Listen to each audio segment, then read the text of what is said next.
Hello, everyone, and thank you for joining us today for this Redfish 2021.3 and .4 release webinar. My name is Jeff Otter. I am the co-chair of the DMTF Redfish Forum, and with me is Mike Ranieri. Say hi, Mike. Hi everyone. I'm Mike from Dell. I co-chair the Redfish Forum with Jeff, as you just said. All right, so thank you. Again, thanks for joining us. We're going to go through two releases. We had a release that was in October of last year, and then also in this, and the last one was in December. But given everyone's holiday schedules, we decided to not hold the individual ones here, around that time. And so we're playing a little bit of catch up here, and we'll cover both of those releases at the same time.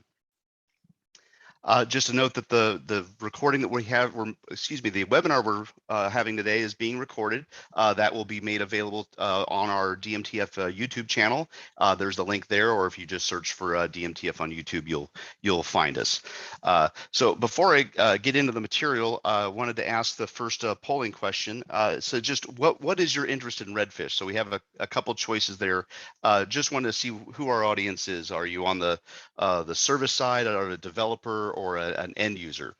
So we'll give you folks just a minute to take a look at that.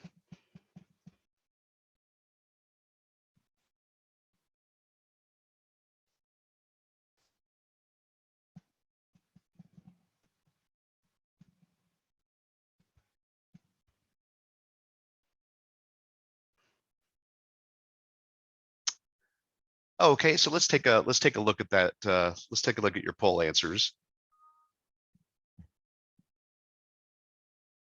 All right, well, it looks like we have mostly folks on here that are a nice split here between folks that are implementing Redfish as a service on their product, or end users and DevOps folks. So that's great. And once again, we're happy to see that there's no one was confused and thought this was about that this was a show about phishing. So with that, let's get into we'll get into the material. So starting with there we go. Starting with the release 2021.3, as I said, that was released back in October.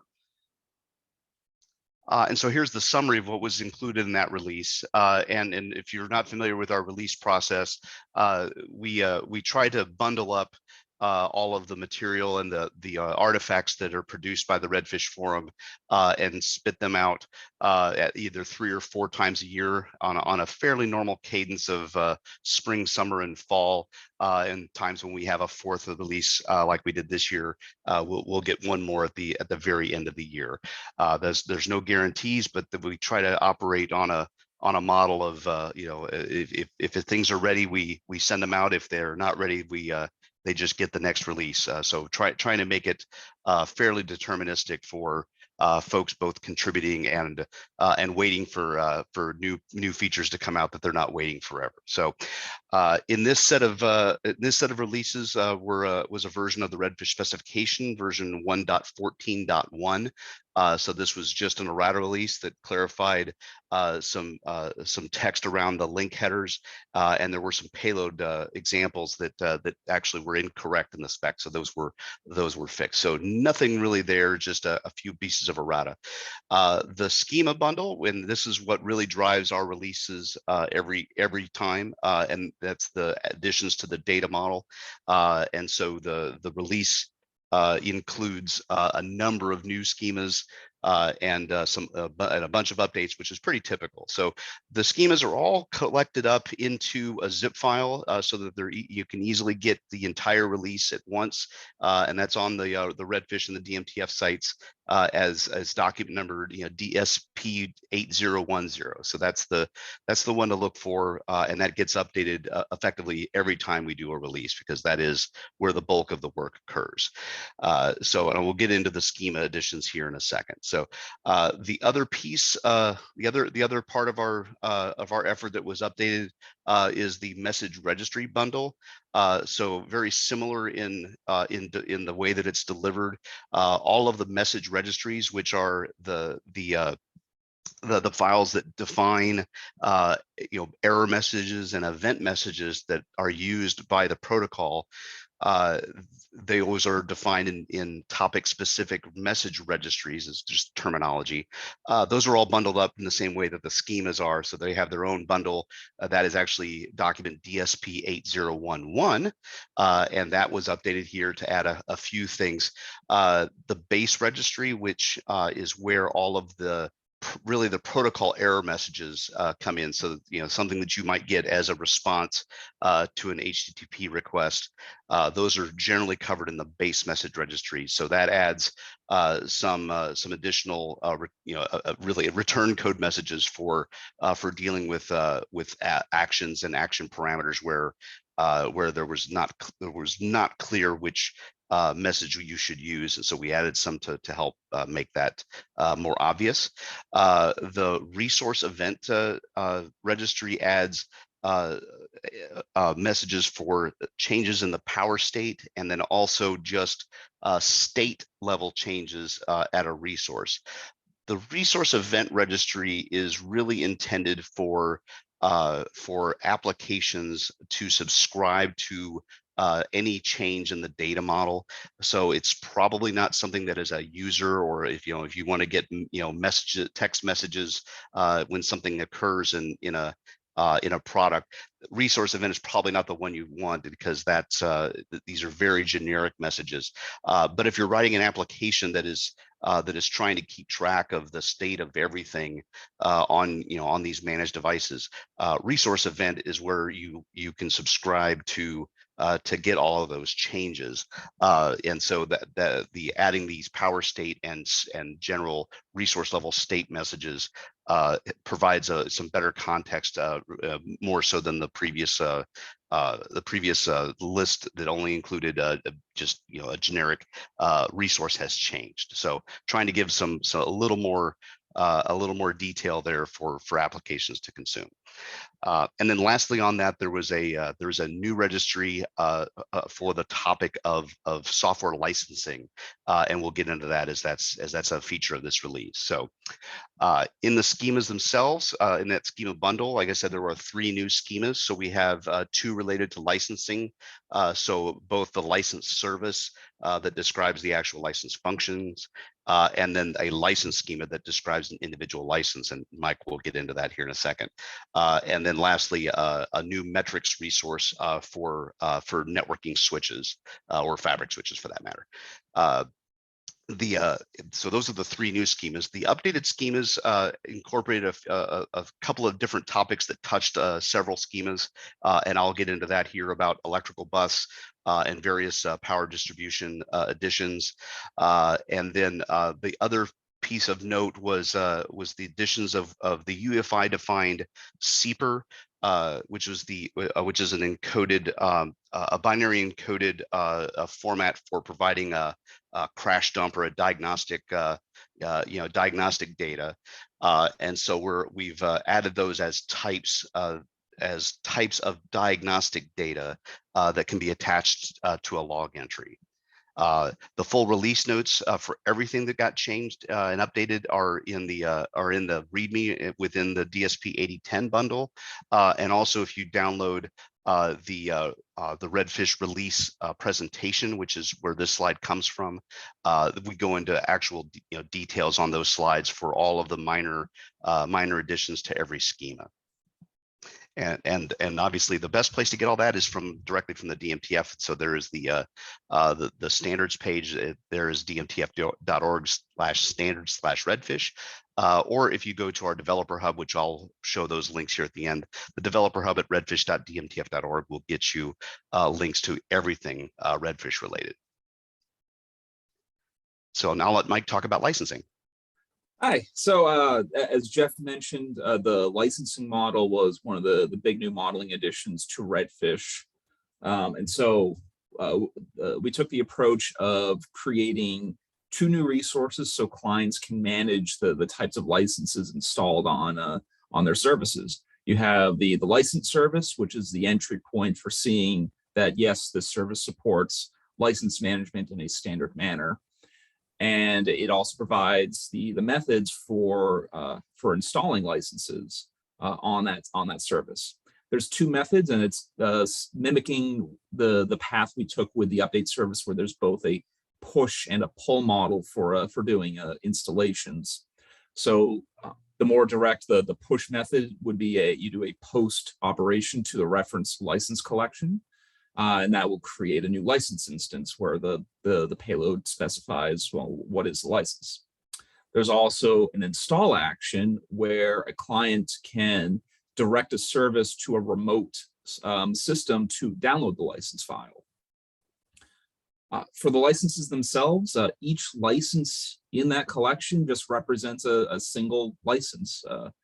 It could have been obtained by a user and installed directly, or it could have been provided by the system vendor or manufacturer, or just built into the product from the beginning. There's several different flavors of licenses that can be discovered. We've at least right now settled on the terms service level, device centric, and capacity limited licenses. So service level is really thought of to be it's a type of license that it affects the Redfish service itself, or the manager, or really it's the entire thing the user is speaking to. The device and capacity types of licenses, those are more fine-tuned for, you might have a special function that's enabled by a license for one of your NICs. And so that might be a very device-specific license, or maybe you have a certain limit to the number of usages of those. So within the license resource, there's a license string property that's used to encode the actual license itself. It's just a base64 encoded message, encoded string. And when a user wants to install a license directly, they do a post operation and provide that license string. This allows that, maybe there's a binary format for the license, maybe there's just a simple serial number or key for the license. At that point, it really doesn't matter. It's just all base64 encoded. And then there's additional types of information that you can find out about the license. Maybe you need to recover the license because you're migrating it, so it could give you a download URI. You could have some unique information about the license to help look it up within a vendor catalog. So anything that can help the user identify what the component is. There's also a few other couple different properties to help describe some of the capabilities of the license. So maybe one of my examples before was, maybe the license unlocks a feature on a NIC. And so you need to know, well, which NIC is this license being applied to? So property like authorized devices would help you make that leap. And other types of properties explaining, how many devices can be supported by this license? Is there a time limit on this license? Is there a max number of usages allowed? And that type of licensing information. And if a client ever needs to remove a license, following basic CRUD operations, they can just delete the license resource to uninstall the license from the system. All right, back to you, Jeff. All right, thanks, Mike.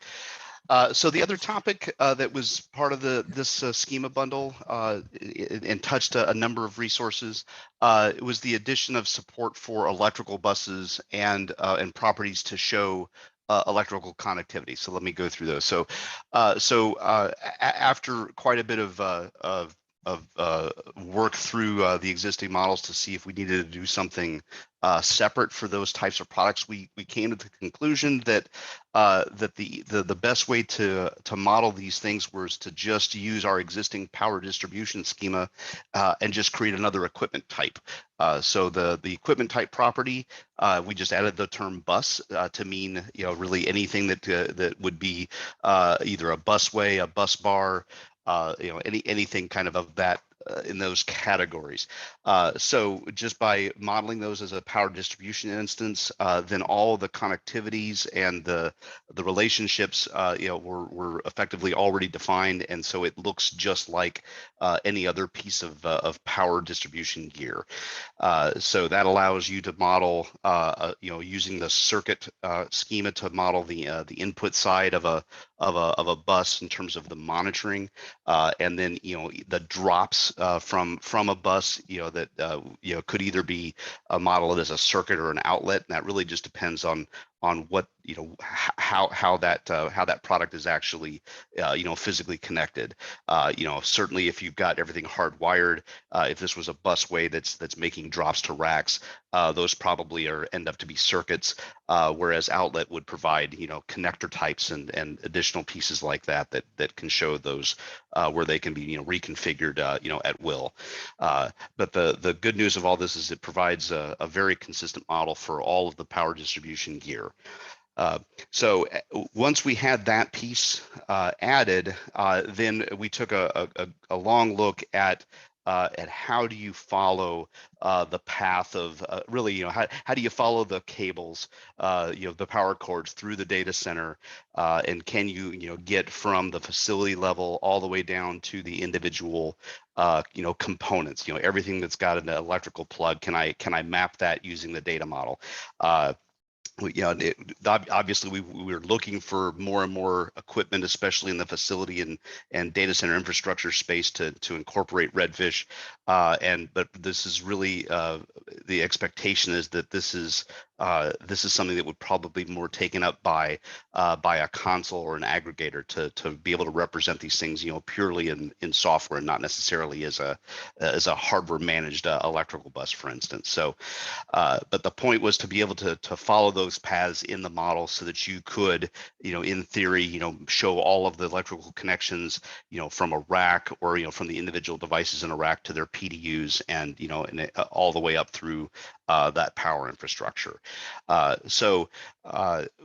What we came to was that as I said, the path that we're on is to try to get everything managed in the data center via Redfish, but this is going to be a very long lead time to have that occur. The data center infrastructure has a lifespan that can measure in decades, so it's going to be a while before before we see really those things all being being able to monitor them via Redfish. So understanding that, we've provided a couple ways for you to at least document those connections, in software or wherever the Redfish services do exist. You can use those services to document the connectivity. So you'll see in the circuit and outlet where there are connections that you kind of come from, and those can connect, those connect to another circuit or to a chassis or to a power supply. So you'll see these new properties show up in those four schemas, showing either the ins or the outs of those electrical connections. And so we give you three ways to describe that. There's the text strings, which is called electrical source names. So that allows you to say, hey, my chassis or my power supply is connected to outlet number 47, and that may be the only thing you have is just a user-defined text string, with no further management, but at least you can document these things. And if you do if you do that correctly, you would have you'd be able to figure out the paths, through the data center. For pieces of managed equipment that are providing power, even if they don't have a Redfish interface, we're allowing you to add the URI as a pointer to say, well, this is where the web interface or the management interface for that electrical product is. So while it may not be managed via Redfish, it may have a web GUI on your UPS, for example, or may just be the building management system that you want to connect to. So again, allowing you to document those things so they can be discovered by other applications. And that's what this electrical source manager URIs is a list of those. So then if you are actually making connections, between Redfish instances or external links to other Redfish services, then we group those by schema type. So there is a connections here to the power outlets, or the source circuit. So that's the upstream piece, or the downstream parts on the outlet side. And then distribution circuits is showing the opposite. I may have confused myself there.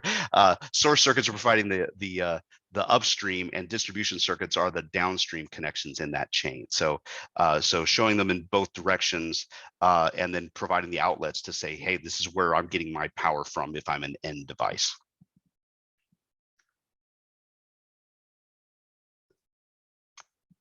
All right, and that concludes the 2021.3 portion. So we'll now move on to the 2021.4 release, and that this was finished in December, and so it was just made publicly available in mid-January after all the approval cycle was completed.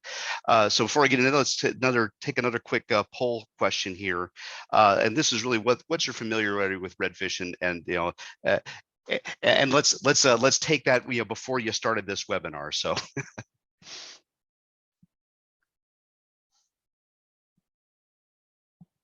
We'll just give everybody just a few minutes to get there, and I see we've gotten a pretty good number of folks on the call. So thank you everyone for joining today.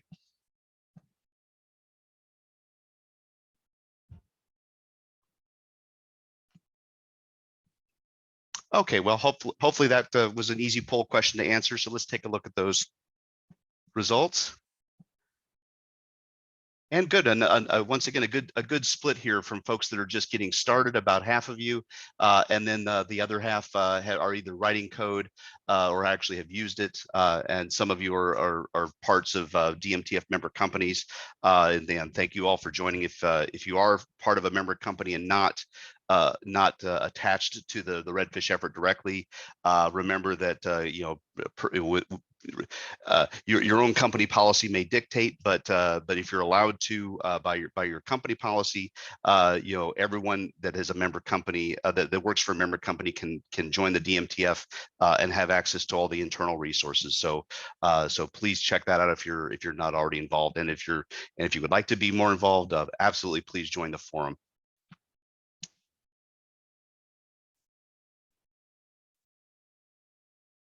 All right, so the contents of the 2021.4 release, this set of artifacts had there was a specification bump of version 1.15.0. So this was a minor change to the spec, but it was to clarify and expand the usage of the operation apply time to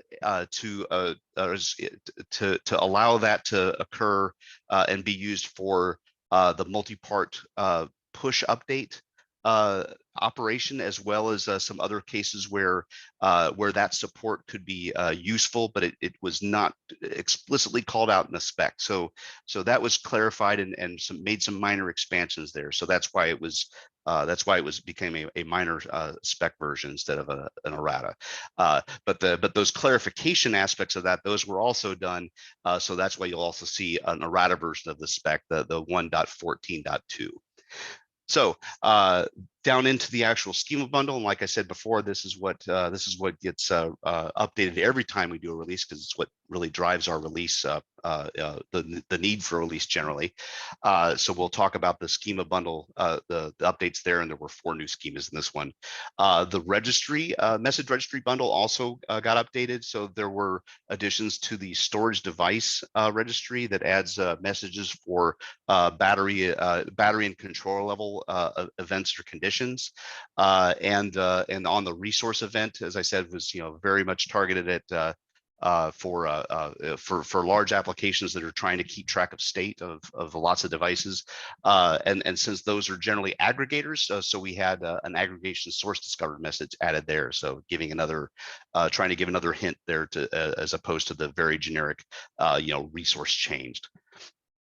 And then lastly, in this set of new support, the Redfish interoperability profile specification was updated to version 1.5, and this was to add support for putting JSON pointers into some of the requirement pieces, allowing you to give a property level comparison down within embedded objects, or so that you can do a little more complicated conditional requirements. So that helped to clarify some pieces, and we found some use cases where that made sense, and so that had been added to the spec.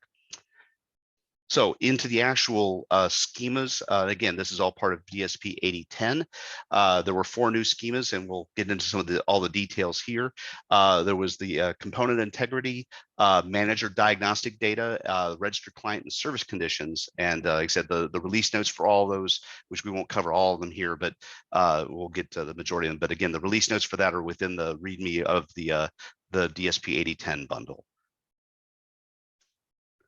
And I'll let Mike talk about component integrity.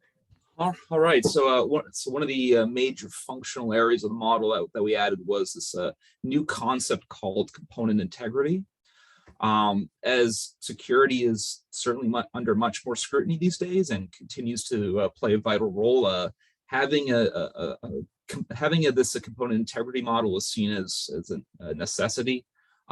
Essentially, what it allows a service to do is advertise to end users about the security state of their devices in a system. And typically it's going to represent a one-to-one relationship of a manager's security interface with a device. So think of something like SPDM, where you have a secure channel that is established between 2 endpoints. How do you trust each end? What's their status? Is there anything that a client they might need to be aware of? Do they need to get notifications that maybe there's something that can't be trusted? So from these resources, which is found off of ServiceRoot, you get information about things like the measurements of the device, any of the secure channel information. So if there's any hash algorithms, if a secure session was correctly established, any indicators about that, any health information. Maybe a manager is intelligent enough to make the security decisions on its own and say and proactively inform a user, I can't trust this device, its measurements don't make sense. It also gives action so that a client that is more involved in the process, they could make those decisions for themselves. And so having an action to send a request to collect signed measurements from an end device, and maybe that's just part of the security policy of an organization. So as indicated earlier, this resource is found as a collection off of ServiceRoot. So depending on the size of the system and the number of secure endpoints that are available, this collection can grow pretty quickly. Right, and as of right now, there's 2 technologies that we focused on, since those are the most prevalent and have the most interest based on feedback from end users. So things involving SPDM to report the device's measurements, any crypto algorithms associated with the sessions. Also supporting TPM. So if a manager has access to a TPM to collect measurements or other types of information about the TPM, that can be found there as well. Back to you, Jeff. All right, thanks, Mike. All right, so the last topic are the are 2 of the other schemas that were added in this release. The first one is a new resource collection off of the ServiceRoot called RegisteredClient. So this is a concept to allow for large applications that are managing data centers or just any large amount of equipment to be able to make their intentions known or shared amongst other applications. So it's effectively the programmatic way to leave the sticker on a piece of equipment saying Bob owns this, or this is being serviced. The concept here is that a client, a management console would go and add its information as a registered client to the devices that it was managing, as a way to leave those breadcrumbs to say, hey, I'm actively configuring or actively managing this unit. So this is not a lock. This isn't something that prevents anybody else from performing actions or performing any kinds of tasks on these units. It's just trying to provide the ability to detect when there's more than one, effectively more than one manager, the client, excuse me, management client that may be trying to perform similar functionality. So, for instance, you may have two instances of a large console that you're trying to divide up the data center by those instances.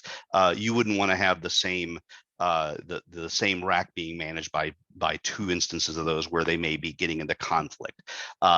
So the ability here is that once you register as a client in all of those units, another application can do a nice can be a nice guy by looking at the registered clients and seeing that, hey, there's another client that has registered to saying that it's configuring, actively configuring or actively managing this device, and maybe I should either prompt the user to say, hey, is there something that needs to be updated here, or maybe it should just skip it and move on. So again, this does not actually prevent anything from occurring in terms of operations. It's just here to allow the clients to register and let each other know that there is that there are multiple applications that may potentially collide if they both perform management functions. All right, service conditions is another new resource. It's a very simple definition, and it is located off the service route at the Redfish V1 service conditions, as it shows there.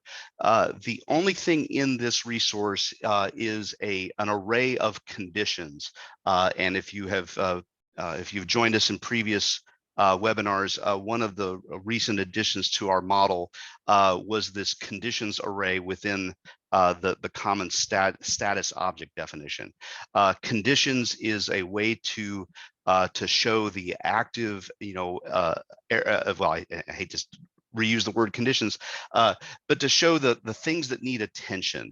So as opposed to what we've had previously defined, which was just the status to show a degraded or a failed type of status, conditions allows you to place a message, and again, that's the same kind of things that we have for delivering in event payloads and in log entries.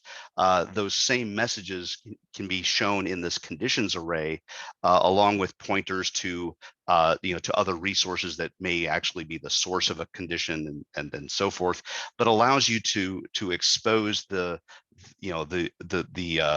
real reason why there's a degraded or a failed status or a non-okay state in a resource. So we had conditions and have that within the status throughout the model, and we had the ability to roll up those conditions into the all the way to the top level collections. But because there's more than a dozen top level collections now in the Redfish model, to find everything that's quote wrong or needs attention in the model would still require you to do a lot of crawling through through all of these pieces to locate all those conditions. So service conditions is effectively that top level roll up. So it's placed off the service route and is just those conditions that provide the links to here is everything that is actively needs attention from somewhere else in the model, and how much of those things get rolled up is probably some discussion you should have as you implement these things.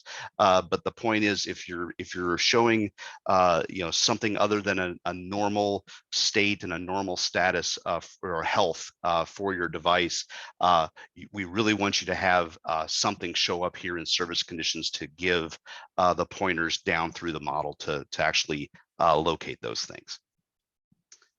So, and as I said, the best way to describe that, as I said in the last bullet here, is this is what allows a client to go retrieve a dashboard view of their product.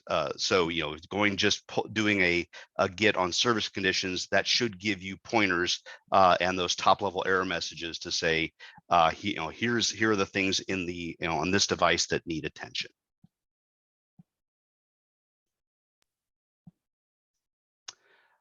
All right, so now I will we'll open this up for Q&A. We've got one more question to poll you on. Oh, sorry. Go ahead, Mike. So I'm assuming that, so the question was about the component integrity model and asking about support for PFR, and if we don't support it, when do we plan on supporting it? I assume this is Intel platform firmware resiliency. I am not familiar with it myself. If it's something that could be obtained through SPDM by a manager, then that should just come natively, but I'm assuming that it's not going to be that simple. So I think it's best to take a note on that we should probably bring that back internally to see if there's anything specific with Intel PFR that we need to add to the component integrity model. So not a straightforward answer, unfortunately, but if it's important to address that and have that reported through component integrity, then I think we'll need to take that back and discuss that internally further. Good. Yeah, thanks, Mike. As soon as we wrap up here, we're going to move over to a roundtable, an open Zoom meeting where you can ask questions, and we'll have hopefully some more folks from the Redfish Forum be joining us as well, so that you can get hopefully more expertise in various pieces. So if you want to ask your questions here, we can do the chat via text, but if you'd like to have a more interactive discussion, and we'd welcome you to do that. We'll be putting a link here in just a moment to be able to go join us, in the roundtable. Before we go there, let me have one more poll question. So let's do that while we pause to see if there's any other text questions that come in. And so this is really a question and also a prompt for you. Do you use any of the open source Redfish tools that the DMTF provides? And so we'll see what folks think there. And I said it's a prompt because one of these questions, or one of those answers, is the one we're hoping to help resolve.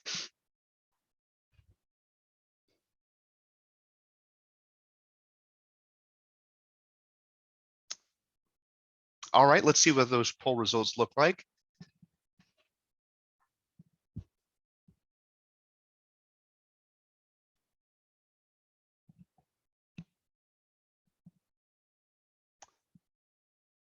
Well, there we go. And I see we had most of the folks actually are using the conformance tools like the Redfish Service Validator, which we absolutely encourage everyone, if you're doing anything at all with development for Redfish Service, please use those conformance tools. They will catch an awful lot of issues that will save you a lot of headaches with your users. And I see there's also folks that are actually consuming our Tacklebox tools and some of the other Python libraries and other tools we use on the development for developing client tools. So that's great. And I see that we hopefully got someone that did not know that we had any tools available. So that if there's one thing you can take away from today's webinar, it's that we do have a lot of open source pieces available for you. So then there are links to that. And boy, that one's not shown on this page, so I need to update this slide. But the URL to remember for everything Redfish is redfish.dmtf.org. That's the Redfish developer portal. There are links there to everything else on this page, and also to places like our GitHub repository, where we have all of the it's really a GitHub organization that has multiple repositories with all of the open source tools available from DMTF. The standards page, as mentioned before, is the place to download all the documents. We also have a public user forum. It's at redfishforum.com. So if you have more questions or after reading all the material that we've pointed to today, if you have concerns, issues, or suggestions, that's the place to go talk. And if you have more formal feedback or something that that needs to be added to the standard, there is the place for you to submit that feedback to the DMTF directly. So, and lastly, if you're not already involved with or if you're not already involved in the forum and would like to become a member of the forum, there is the link there to talk to join the DMTF and the Redfish forum. Come on in, the water is fine. So with that, I don't think not seeing any more questions come in, which is fine, because we'll move to the we'll move to our roundtable here in a minute to have a more informal discussion, which is also not recorded, so you don't worry about about having that recorded for posterity like I have to worry about. So, all right. So with that, I see no other questions coming in. So and the like I said, the link to the Zoom meeting is in the chat window now. So please click on there, and there will be folks. We'll be joining in just a few minutes as we just take a quick break, and then we'll have that discussion as long as you all want to have. And with that, Mike, thank you again for helping me with this today. So Mike and I do this quite a bit of Redfish work every day, it seems. So so on behalf of both of us and the DMTF, thank you everyone for joining today. Yep, thanks everyone.